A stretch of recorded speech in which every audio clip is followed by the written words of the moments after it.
orang yang banyak kebutuhan itu sebetulnya banyak kebodohannya karena menggantungkan kebahagiaannya dengan banyak hal. Makanya Imam Syafi'i ngendikan istighna itu apa? Al istighna anisya'i. Yang dikatakan kecukupan adalah berusaha sebanyak mungkin banyak hal tidak kamu butuhkan. Bukan memenuhi semua kebutuhan kamu, karena nafsu kamu ini tidak ada batasnya gitu. Kalau kamu penuhin nggak akan selesai. Itu ada perempuan yang kurang cantik itu minta doa saya, Gus doain suami saya kaya, terus tak guyonin, terus nggak minta. Kalau suami kamu kaya, yang pertama dirubah itu apa? Rumah supaya rumah saya bagus. Kedua apa? Mobil supaya mobil saya bagus. Nanti yang dievaluasi itu kamu. Mobil bagus, Alphard, rumah mewah, istrinya kamu, pasti itu dievaluasi. Langsung enggak usah sudah gini aja kan. Jadi pertama yang dievaluasi itu kaya itu, coba kalau suami kaya itu yang dievaluasi pertama rumah ya, rumah ganti, setelah itu apa? Mobil. Kira-kira berikutnya akhirnya sudah enggak jadi. Nabi Ibrahim itu pernah minta umur panjang. Keren umur panjang. Sama Allah nggak dijawab. Datang orang tua gitu mertamu ke Nabi Ibrahim, terus disuguhi dikasih kurma. Apa itu? Kok kurma apa? Anggur yang sudah matang sekali. Sudah dimakan. Setelah dimakan meler keluar lagi, dimakan lagi meler lagi. Terus Nabi Ibrahim masuk lagi ke kamar. Ya Allah, doanya tak cancel. Nanti kalau saya tua kayak itu. Jadi Allah itu nggak jawab langsung tapi ngirimkan itu. Akhirnya ya Allah nggak jadi. Nanti takut itu. Saya pernah ngalami jadi kiai tadi, ada ibu-ibu ya nggak pati cantik lah. Suaminya tuh miskin sekali. Minta doa saya supaya kaya. Bareng tak kasih pertimbangan itu udah nggak usah nggak jadi. Jadi itu kearifan. Tapi kearifan ini harus kita tanamkan. Saya nggak bisa membayangkan Indonesia yang besar ini, andai kan tidak ada qanaah. Nerimo ing pantum. Coba sekarang ada Covid. Andai kan Indonesia tuh kayak Perancis. Saya beberapa kali punya tamu orang yang hidup lama di Perancis, bahkan dapat istri orang Perancis. Itu dulu gak begitu mencintai Indonesia. Tapi setelah di Perancis 2 tahun, wah Indonesia hebat. Di Perancis tuh kata dia kalau cerita, semua kebutuhan masyarakat itu dibebankan ke negara. Apa saja minta negara, apa saja nyoal negara. Sementara Indonesia, coba kalau Indonesia mengalami seperti ini kok tidak ada qanaah rimo ing pantum, bisa kios Indonesia. Orang miskin nyalahkan negara, kelaparan nyalahkan negara, apa saja. Tapi barokahnya dididik kiai jogeman nyalahno wong liya. Urip pun romo ing pandum, diame. Sampai gak ngerti kalau Covid. Banyak tuh orang-orang kampung itu, orang lugu-lugu itu. Mbah niki saking Covid, salam ning Covid muga-muga umure panjang. Dikira Covid itu nama orang yang ahli sosial itu. Mbah niki dana saking Covid. Matur nuwun sampekno salamku muga-muga umur panjang. Bingung kan yang nganterin ini.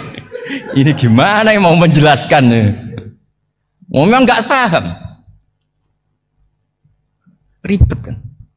Tapi saya pastikan bahwa dengan keadaan seperti ini kita bahagia, kita stabil, itu jelas barokahnya kalimat tadi, moto tadi atau pegangan hidup tadi. Makanya disebut al-ibarat qutun li'ailatil mustami'in, bahwa redaksi atau kata-kata atau pegangan atau filosofi hidup, apalah namanya itu adalah penyemangat. Penyemangat. Karena kata-kata ini memang luar biasa.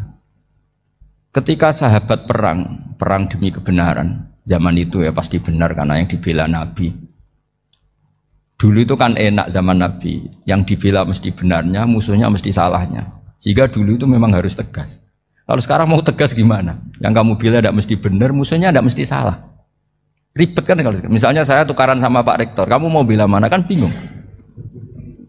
Saya tidak mesti benar, saya tidak Nabi. Pak Rektor apalagi nggak mesti benar lagi kan? Ribet kan? Jadi kalau kita mau perang sekarang itu mau pede gimana? Enggak. Makanya banyak ulama sekarang tuh mau tegas tuh nggak berani karena ya banyak hal yang abu-abu lah wilayahnya. Misalnya pilihan presiden atau pilihan bupati, pilihan menteri. Kamu mati-matian bela itu, yang kamu bela tidak mesti benar, musuh kamu tidak mesti salah. Misalnya pilihan bupati. Wah ini kabupaten ini baik kalau bupatinya ini. Yang satu bilang ini. Terus tim suksesnya kamu tanya. Kamu yakin? Ya enggak juga. Lah kenapa semangat? Kan saya botohnya paling alasannya ya itu aja. Bukan yang lain. Beda dengan zaman Nabi. Nabinya mesti benar, Abu Jahalnya mesti salah. Kan enak aturan mainnya jelas. Singkat cerita dalam perang itu banyak sahabat yang alami luka, ngalami apa gitu. Kemudian curhat ke Nabi. Ya Nabi gara-gara derekkan jenengan, ngikuti jenengan saya harus ngalami seperti ini, seperti ini. Ngiranya orang itu diapresiasi sama Allah keluarnya. Ternyata sama Allah gak diapresiasi. Malah diturunkan ayat intakunu ta'lamuna fa innahum ya'lamuna kama ta'lamun wa tarjuna minallah ma'ala yarjun. Kalau kamu sakit karena perang, orang-orang kafir itu ya sakit. Itu saja berani padahal demi kekafiran. Wa tarjuna minallah ma'ala yarjun. Padahal kamu punya nilai lebih yaitu berharap kepada Allah yang mereka tidak punya. Saya jadi kiai itu ya kadang mangkel. Karena yang benci ya benci, yang seneng itu ngel-ngel loh kayak Pak Bejo. Jadi semuanya ribet. Lah iya, yang benci ya ganggu, yang seneng ya ganggu, tambah nemen. Seribet. Tapi kalau sudah ingat bandar narkoba, mereka berhadapan dengan polisi, kadang ditembak karena kesalahannya terlalu fatal. Antar persaingan mereka juga bisa tembak-tembakan karena merebut pasar narkoba. Itu saja mereka berani. Kok kita yang jadi kiai kadang dicium tangannya, dihormati gak berani, hanya takut apa ya, musibah-musibah kecil lah, atau problem-problem kecil. Lah iya, kalau kita bandingannya gitu. Kalau kamu mau tahajud kedinginan, itu masih nanti dihisab Allah itu gitu. Maling ayam itu keluar malam-malam, hanya dapat ayam. Itu gak takut dingin. Ya gak takut digebuki masa. Kamu mau tahajud saja takut dingin. Makanya nanti hisabnya orang soleh itu nanti dijajarkan orang dolim. Terus diperbandingkan. Wah itu habis kamu kalau itu. Jadi misalnya Unisola mau rapat, tapi ini malam, kalau malam dingin nanti sama masuk angin. Anak-anak pang di perapatan aja berani kamu. Kalau sudah perbandingannya gitu tuh ribet kita nanti. Makanya itu kalimat itu moto atau filosofi hidup. Sehingga diulang lagi nasihat itu. Iyam saskum korhun faqad masal qoma korhum mislu. Kalau kamu kena luka, orang-orang yang nggak benar juga akan kena luka. Itu aja berani demi ketidakbenaran. Masa kamu demi kebenaran nggak berani? Akhirnya orang itu, ya itu kalimat, itu heroik. Makanya kita ini penting ya. Makanya tadi himne Unisola dimulai kalimat thayyibah. Karena kalimat ini yang menjaga kita kalimat ini. Misalnya tentang Tuhan.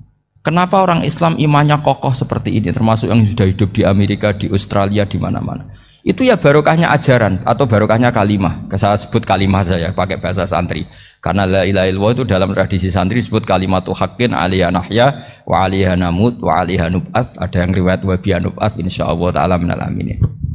Kenapa mereka di mana-mana meskipun sekolah di Amerika, di Australia, bahkan di Uni Soviet tetap mukmin?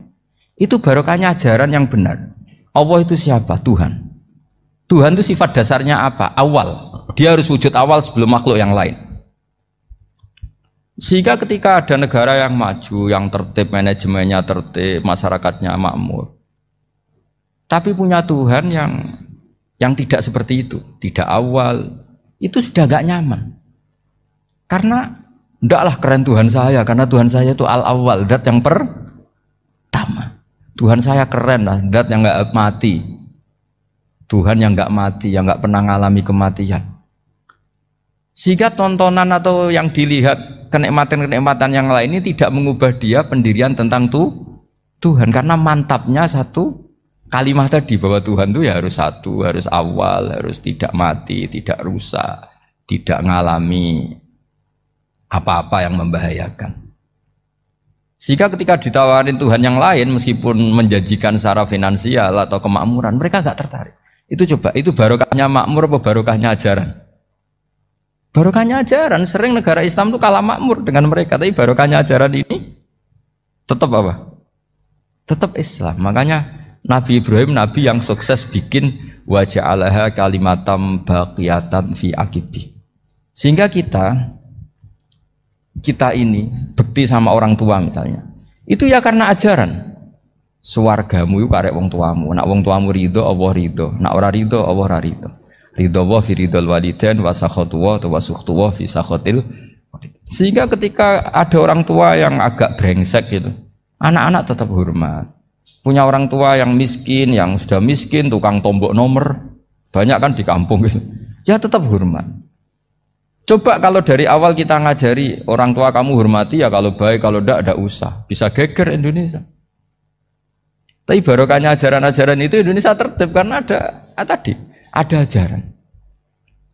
Nah ini di sini pesantren dan Unisula semua harus berkontribusi membuat ajaran yang benar itu adalah ciri utama Islam. Sehingga Islam ini dimulai dengan ajaran kalimatu haqqin alaiha nahya wa alaiha namut.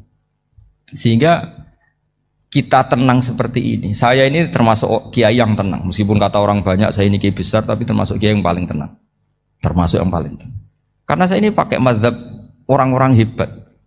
Saya berkali-kali cerita, orang kayak Imam Syafi'i itu orang yang luar biasa. Saya berkali-kali cerita, orang yang tadi nyium tangan kamu ya Imam Syafi'i, di belakang tuh ngerasani kamu, menghujat kamu. Jawabannya enak saja. Berarti saya alhamdulillah orang yang wibawa. Buktinya di depan saya nggak berani. Jadi enteng saja. Diceritain sebagian kampung, sebagian separuh dari warga kamu itu nggak suka kamu. Ya bagus lah nggak suka saya, nggak akan utang duit saya. Di mana-mana orang utang itu karena teman dekat. Kalau nggak seneng pasti minimal nggak utang, nggak pinjam mobil, nggak pinjam apa. Berkah mana yang seneng sama yang gede? Jadi dianggap enteng saja. Semua yang dialamin dianggap enteng saja. Misalnya punya istri pemarah, ya baguslah marahin suami. Kalau marahin tonggo malah ribet. Jadi kamu harus terima kasih kalau dimarahin istri. Baguslah marahin saya mah, kalau marahin tonggo ribet. Jadi enteng saja. Tapi kita sekarang tuh karena nafsu ya, sehingga menghadapi hidup ini ribet. Ulama dulu kalau mau mati itu senengnya bukan main. Sudah lama saya ini ingin gak maksiat. Kayaknya gak maksiat paling efektif itu mati. Ya tidak apa-apa Gusti, kalau sebaiknya mati ya mati aja. Enteng saja. Jadi melihat kematian itu akhir dari segala keburukan atau potensi keburukan. Apapun baik kita sekarang, suatu saat mungkin kita nggak baik. Yang bisa menghentikan ketidakbaikan atau potensi ketidakbaikan itu apa coba? Mati kan? Berarti mati itu mengerikan apa menyenangkan? Mesti kamu tidak berani menjawab. Meskipun secara ilmu kamu berani, tapi secara rasa nggak berani kan? Saya ulang lagi ya, yang bisa menghentikan keburukan atau potensi keburukan itu apa coba? Apa? Kematian. Berarti kematian itu menyenangkan atau menyusahkan? Apapun kamu tidak berani jawab karena kamu agak-agak duniawi itu kelihatannya. Tapi secara ilmu kamu tahu kan kalau mati itu tidak buruk-buruk banget. Karena apa? Itu akhir dari segala keburukan. Sehingga Nabi ngajarkan kalimat itu begitu luar biasa. Allahumma ahyini maka natil hayatu khairan li wa tawaffani maka natil wafatu khairan li. Nabi melihat dunia itu begitu indah. Ya Allah, kalau saya ini hidup, anggap saja hidup ini ziyadatan li fi kulli khairin, menjadi modal saya menambah segala kebaikan. Jika suatu saat saya mati, anggap mawon rohatan li min kulli syarrin, itu akhir dari segala keburukan saya. Sehingga mati hidup ya baik karena di situ kita bisa berkontribusi beramal soleh. Mati juga baik karena mengakhiri segala keburukan. Nabi nate ngendikan lagi, ajaban li amril mu'mini inna amrahu kullahu khair. Orang mukmin itu mengagumkan, semuanya baik. In asobathu na'ma syakara fakana khairan lah. Kalau baru dapat nikmat dia syukur, maka itu baik. Wa in asobatu dharra sabara, kalau dapat masalah mereka sabar, itu juga baik. Sehingga orang mukmin dua sisinya pasti baik. Itu juga kalimat, maksudnya moto atau pegangan hidup. Nah berikut ini saya beri contoh, ini kenangan saya, ini contoh terakhir. Masalah jadi orang terkenal maupun tidak. Di sini dicontohkan Imam Ghazali di halaman 367 di kitab saya 367. Juznya 3 di kitab Ihya Ulumuddin. Di sini beliau cerita betapa untuk menjaga ikhlas sebaiknya orang itu tidak terkenal, tidak syuhrah, tidak terkenal. Oke, itu kita sepakat ya, karena kalau terkenal mungkin orang dipaksa publik dengan tanda kutip untuk selalu berbuat baik, tapi karena jaim lah, jaga image atau apa. Tapi ketika dibalik pertanyaannya, kamu rela yang terkenal itu orang nggak benar, sementara yang orang benar itu nggak terkenal. Lalu masyarakat taunya yang tidak benar. Kalau pertanyaannya dibalik gitu, orang baik wajib terkenal enggak? Kalau pertanyaannya dibalik seperti itu. Dokter yang benar tidak terkenal, yang malpraktek terkenal. Kamu ingin kondisi seperti itu? Gak ingin kan? Kampus yang bagus gak terkenal, kampus yang bagus gak terkenal, yang gak bagus. Nah, artinya apa? Gara-gara olah kata, olah pikiran, ini logika jadi rubah. Lagi-lagi apa? Jawaban itu ada di kata-kata sebetulnya. Makanya bab-bab seperti ini tidak usahlah kita berdebat, berpolemik. Sebaiknya orang itu humul, menutup diri, apa sebaiknya orang terkenal, itu nggak perlu seperti itu. Sudah terserah Tuhan saja. Makanya saya mulai dulu ngaji sampai sekarang itu ya tidak punya punya ikon tertentu atau punya website tertentu, enggak. Sudah terserah pangeran. Saya juga tidak sok suci materialistik atau enggak, ya tidak mikir saya.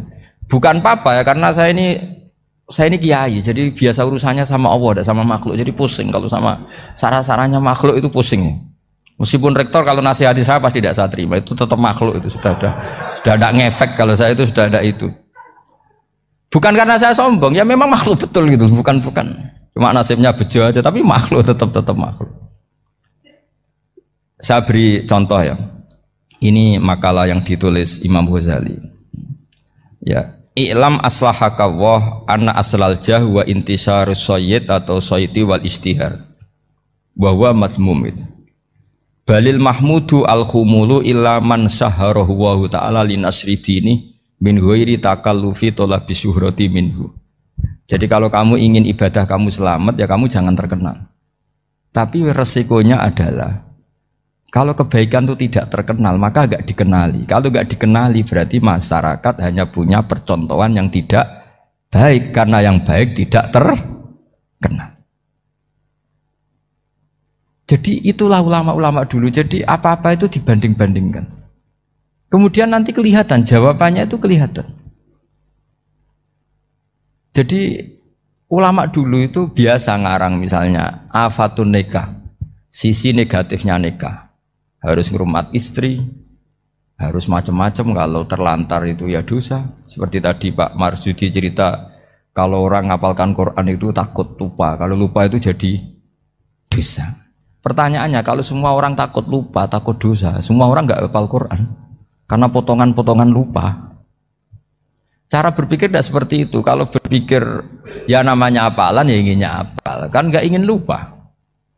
Lah nanti kalau takdirnya lupa karena hal-hal yang dimaklumi oleh syariat itu enggak yang termasuk dosa. Yang dosa itu lupa liwiri udhrin syar'iyyan, lupa yang tidak ada sebab yang apa? Syar'i. Tapi lupa bawaan EQ-nya tidak bagus. Lupa bawaan sering dibentak.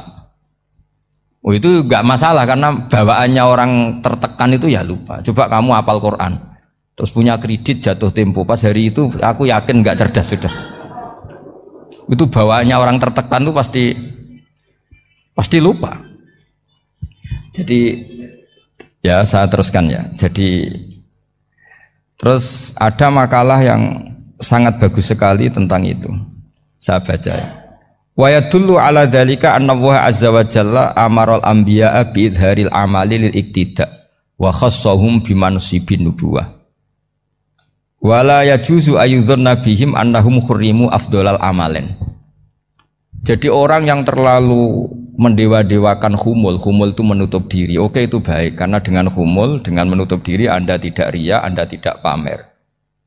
Tapi kata Imam Ghazali, kamu juga harus ingat, di antara syaratnya Nabi itu harus mengumumkan kalau beliau itu seorang Nabi. Harus memaklumatkan kalau beliau seorang Nabi supaya bisa diikuti. Caranya sholat harus diumumkan, sehingga Nabi itu mengatakan harus jamaah. Karena dengan cara jamaah itu bisa shollu kama ra'aitumuni usolli. Coba kalau Nabi sholatnya nggak diperlihatkan, kamu harus sholat yang benar. Caranya gimana ya Rasulullah? Itu rahasia. Bingung nggak kira-kira? Bingung nggak? Ya misalnya amal rahasia selalu lebih baik. Terus ada pertanyaan, Nabi ngendikan kamu sholat yang benar. Caranya gimana Nabi? Ya itu rahasia. Terus gimana coba? Tapi Nabi ngendikan apa? Shollu kama ra'aitumuni usolli. Ya sudah kamu sholat, niru saya sholat. Berarti Nabi sholatnya diperlihatkan apa disembunyikan? Diperlihatkan. Jadi begitu juga saya berkali-kali bilang, orang tahu kalau itu bidan ya berdasar tulisan itu bidan. Tahu kalau itu dokter gigi ya itu dokter gigi. Jangan sampai gara-gara tidak ada tulisan mau beli alat bangunan di dokter gigi, mau periksa gigi di toko bangunan. Gara-gara apa? Nggak ada maklumat. Nah, di sini ulama-ulama selalu memaklumatkan dirinya. Termasuk Imam Ghazali ketika ngarang kitab dinamai Ihya Ulumuddin, bahwa kitab ini bisa menghidupkan ilmu-ilmu agama yang mulai hilang. Begitu seterusnya. Jadi ini ngaji ya, jadi orang itu harus ngerti, jadi jangan nuruti emosi sendiri atau logika sendiri bahwa saya suka humul, ya monggo, agama Islam menyediakan sarana itu. Uzlah itu ya punya sisi kebaikannya sendiri. Tapi syuhrah terkenal asal tidak nuruti nafsu juga punya sisi kebaikannya sendiri. Setidaknya umat ini punya satu master kebaikan yang mudah diakses. Tapi tadi saya ulang lagi, jangan karena hadun nafsi, jangan karena kepentingan pribadi. Makanya di sini disebutkan wa yadullu ala dzalika ay ala syuhrah annallaha ta'ala amarul anbiya bi idzharil amal lil iktida. Allah selalu memerintahkan para nabi kalau ngamal kebaikan ya harus dimunculkan supaya bisa ditiru. Yaitu tadi kita tidak bisa bayangkan kan kalau misalnya Nabi menyuruh kamu harus sholat yang benar, kemudian sholatnya Nabi sembunyi. Lalu ditanya, Nabi saya niru siapa? Wah itu rahasia, kamu nggak boleh lihat sholat saya takut tidak ikhlas. Ribet kan? Sehingga jamaah itu statusnya tetap harus. Nah bedanya harus ini ulama berpendapat harus yang apa? Fardu kifayah. Tapi fardu itu maknanya harus. Tapi bukan berarti kalau nggak jamaah sholatnya nggak sah, nggak. Tetap tapi statusnya jamaah tetap apa? Harus. Nah barokahnya harus ini orang yang baru sholat, sholatnya langsung benar karena ada yang diikutin. Coba kalau mantan dukun baru sholat terus sholat sendiri, itu mesti mirip mantra ya. Karena dia tidak ada master percontohannya. Tapi barokahnya ada master, orang paling bodoh pun kalau sholat ya benar, karena standar ada komandonya, ada imamnya. Sehingga Imam Ahmad malah berpikir keras, syarat sahnya sholat itu harus jamaah. Cara pikirannya Imam Ahmad keras sekali beliau. Jika kalau orang sholat sendiri kok ada orang lain yang maunya berjamaah harus bayar, orang itu harus bayar demi sahnya sholat. Itu madzhabnya Imam Ahmad. Tapi kalau madzhab Syafi'i hanya mengatakan itu fardu kifayah, yang kalau satu komunitas gak mau melakukan semuanya apa? Dosa.